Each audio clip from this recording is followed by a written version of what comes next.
안녕하세요. 이번 영상은요,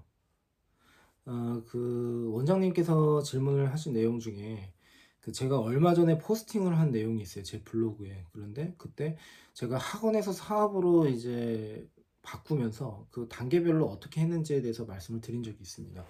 그런데 그 내용이 상당히 공감이 많이 되었고, 그리고 다른 포스팅 내용을 이렇게 보니까 상당히 공감되는 내용이 너무 많아서 질문을 하셨다라고 했습니다. 우선은 이제 저에 대해서 좋게 생각을 해주셔서 너무 감사하다라는 말씀을 먼저 드리고요.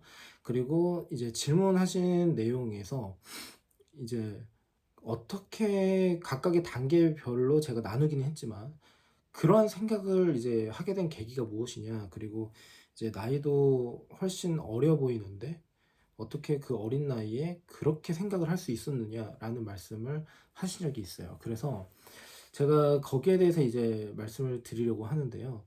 우선은 그러니까 이런 게 있습니다. 그러니까 포스팅을 하고 이제 블로그를 하면 이제 나름대로 이제 제가 겪었던 여러 경험들을 이제 공유를 하는 거잖아요. 근데 이제 그 글들을 이렇게 쓰면서 이제 독자 입장에서는 되게 대단해 보이고, 그리고 '아 이 사람은 정말 진짜 뭔가 그 능력자다.' 이렇게 생각을 하시는 경우가 많고, 이제 그런 내용으로 이제 메일도 되게 많이 받아요. 그런데 이제 절대 그런 환상을 가지실 필요가 없습니다. 이제 왜 그런지에 대해서 이제 설명을 한번 드려 볼 건데요. 우선은 좀 거슬러 올라가서 제가 왜 그 생각을 그런 식의 이제 마인드가 바뀌었는지에 대해서 말씀을 드려 보면요. 크게 두 가지입니다. 우선 첫 번째가 뭐냐면요. 그 당시에 이제 단과 수업을 했을 때 제가 단과 수업으로 가장 전성기가 언제냐라고 한다면 30대 초반. 그래서 30대 초반에서 30대 중반 이렇게 되는 것 같아요. 그 이유는 이제 그 이후부터는 단과 수업을 많이 낮추었고, 아이가 태어나면서는 또 재수행 수업을 거의 이제 다 하지를 않았기 때문에. 그리고 재수행 수업 같은 경우에는 다른 지역에서 제가, 그러니까 일산이 아닌 타 지역에서 이제 필요한 학생들 특강을 해줬다라는 거지, 재수 정규반을 맡아서 진행을 하지도 않았습니다. 그래서 이제 그때 이야기를 한번 해보면요. 하루에 10시간 이상씩 이제 수업을 해 나가면서 이제 그 나름대로는 그 수익적으로는 상당히 쏠쏠한 재미를 봤죠. 그리고 통장 잔고에 이제 꽂히는 돈을 이렇게 보면서 와 나도 이제 부자가 되는 거 아니야? 뭐 이런 식으로 이제 뭐 생각을 한 적도 있고. 예, 그런데 이제 문제는 뭐냐면요. 그 시간, 그러니까 제가 3년에서 4년 정도를 거의 여행을 못 다녔었어요. 거기에다가 이제 그렇게 일을 하다 보니까 어 돈은 많이 벌었을지 몰라도 불행했어요. 그러니까 지금 제 흑역사가 언제냐라고 한다면 되게 아이러니하게도 그 30대 초반이에요. 그러면서도 되게 축복받은 시간이 또 언제냐라고 한다면 또 그 시간대예요. 그래서 그 말씀을 이제 드려보려고 하는데요. 그러다 보니까 이제 첫 번째 제가 의문이 들었던 건 뭐냐면요. 이제 새벽에 학생들 가르치고서 이제 학원을 퇴근을 하잖아요. 뭐 학원에서 준비할 것도 준비하고 이제 새벽에 퇴근을 하면서 밤하늘을 이렇게 보면서 '아 이거를 내가 언제까지 해야 되지?' 이런 생각을 하게 된 거죠. 그러니까 사교육을 하게 된 이유 중에 하나도 제가 학생을 가르치는 게 좋아서였고, 그 과목이 너무 재밌어서 이제 애들한테 알려주려고 이제 했었던 건데, 그게 이제 저한테는 노동이 되기 시작을 했고, 그 노동의 강도가 높아지게 되니까 이제 제 삶의 질에 대해서 되돌아보게 되는 거고, 거기에서 약간의 회의감을 되게 많이 느꼈고, 그러니까 좋아서 했었던 일도요 계속 하다 보면은 이 매너리즘에 빠지기도 하고 되게 우울해지는 경우가 있잖아요. 그랬는데 그 과정을 제가 겪었어요.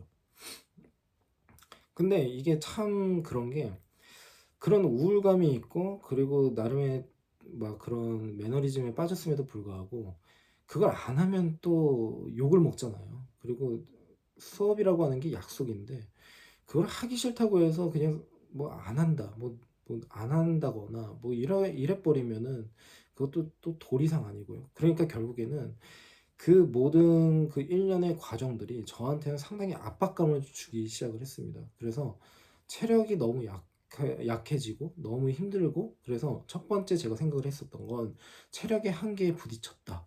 여기에서 나는 돌파구를 찾아야 한다. 이러다가 내가 죽겠구나.'라는 생각을 했어요.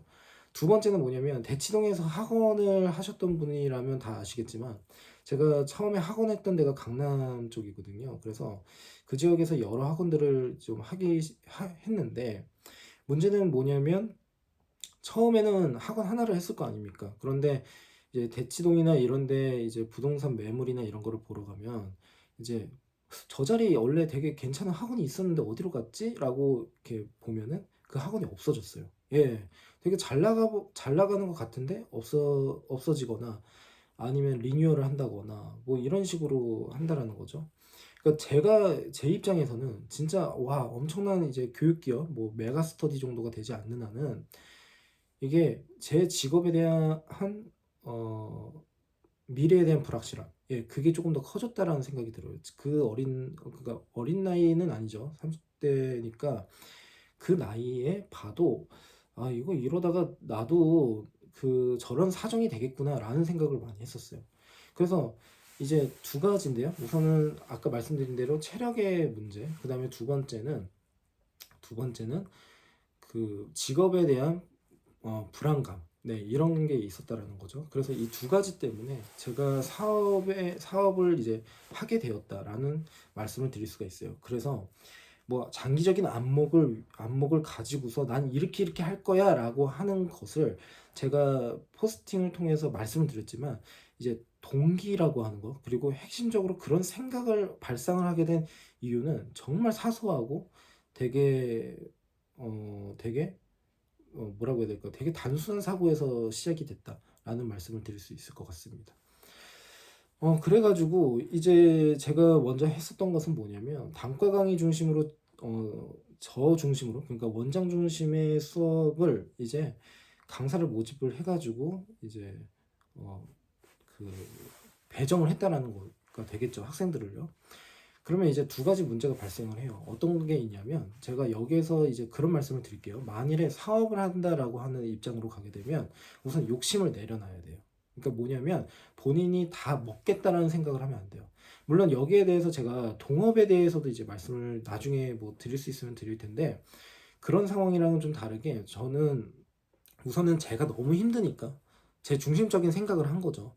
그래서 나의 노동을 좀 분산을 시켜야겠다라는 생각으로 가게 된 거고, 그래서 강사 모집을 하게 됐는데, 욕심을 버리라고 한 이유는 보통 고등부 강사, 좀 잘 나가는 강사, 잘 가르치는 강사, 이런 강사들은 비율제를 선호해요. 그러니까 비율제라고 하는 것은 보통 5대5 이런 식으로 가게 되는데, 뭐 학생 한 명한테 제가 50만 원을 받았다라고 하게 되면 25만 원은 강사 페이로 들어간다라고 보시면 돼요. 그러면 산술적으로 되게 단순하게 생각을 해보면 제가 데리고 있는 학생들 대다수가 결국에는 그 학생을 이제 강사들한테 이제 배정을 하게 되면 제 수익은 50%로 다운이 된다라는 거죠. 그렇죠?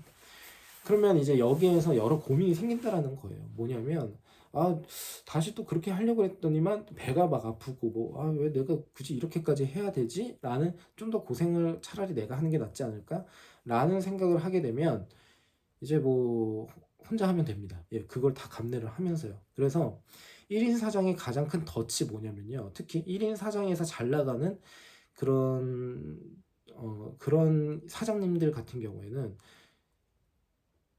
본인의 잘난 맛이라고 하긴 좀 그렇지만 그런 거와 그 다음에 그러한 지출이 너무 커지다 보니까 거기서 겁을 많이 먹고 계속 장인 정신을 부르면서 슬로건으로 이제 하면서 이제 계속 1인 기업으로 또는 1인 사장으로 남는 경우가 되게 많아요. 그런데 그렇게 되면은 결국에는 그게 근로소득이거든요. 본인이 일한 것. 그러니까 노동의 강도는 계속 높아질 것이고 이제 문제는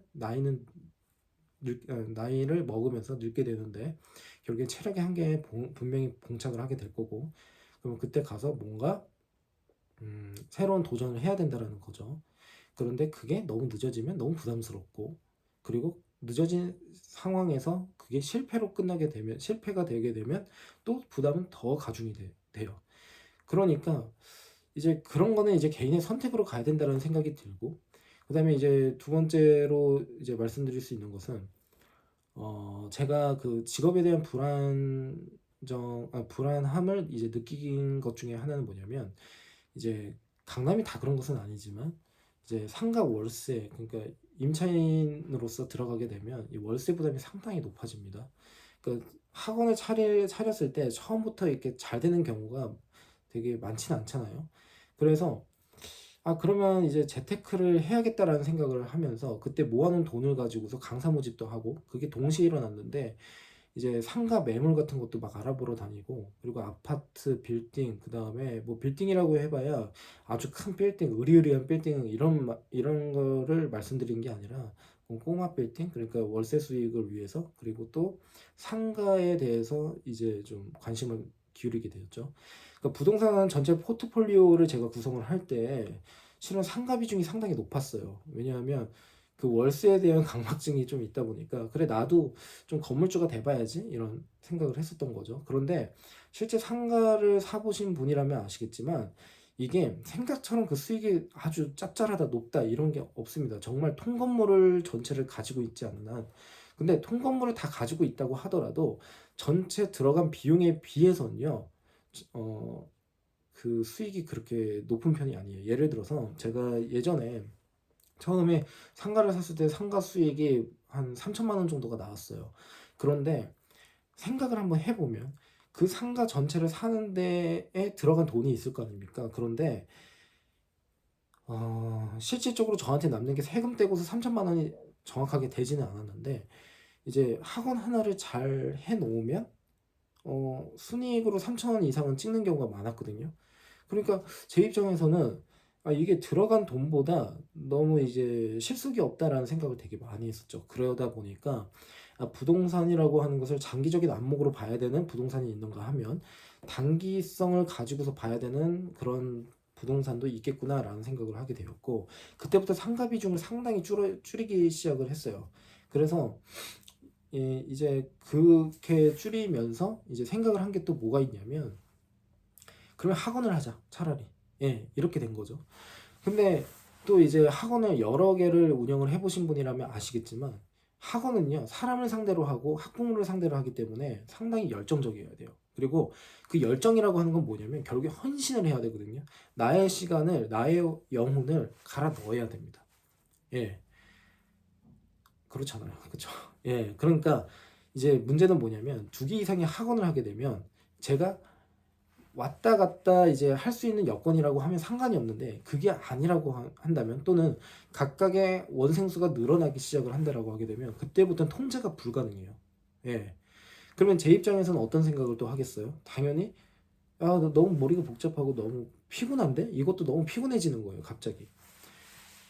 그러니까 본래 운영을 했었던 그 학원에 관리원장을 두고, 그리고 또 개원을 하는 경우에도 관리원장을 두기를 시작을 하는 거죠. 근데 이제 관리원장 같은 경우에 페이가 뭐 월급으로 가는 경우가 있어요. 그런데 대부분은 이제 좀 학원의 원생수가 좀 늘어나고, 그리고 원장이 예를 들어서 상담도 하고 뭐 사람들 고용도 하고 뭐 이런 것들을 다 관장을 한다 라고 하게 되면, 그때는 이제 비율제처럼 전체 매출의 몇 프로를 드리겠습니다 라는 식으로 가요. 그래야지 헌신이 나와요. 고정급으로 딱 가게 되면 그 정도의 헌신이 절대 나올 수가 없습니다. 예, 딱 그만큼만 하죠, 사람이. 저 같아도 그럴 것 같아요. 그래서 이제 만일에 예를 들어서 학원을 하나를 하고 있는데 원생수가 아무리 많다고 하더라도 이제 강사 페이 들어가고, 그 다음에 관리 원장을 두게 되면은 이제 본래 제가 벌었던 그 수익보다 훨씬 떨어지는 수익이 만들어진다라는 거예요. 예. 그러면 학원 하나가 있는 상태에서 그렇게 해야 되느냐라고 한다면 저는 그거는 그 잘못됐다라고 생각을 해요. 너무 지출이 많아진다라는 거죠. 그러면 지출이 많다라는 것은 그만큼 리스크가 높아진다라는 거죠. 그러면 아까도 제가 말씀드린 것처럼 그 사업의 단계별로 이렇게 나누었을 때, 그러면 1인 사장에서 제가 분명히 탈피를 해야 된다라고 했었죠.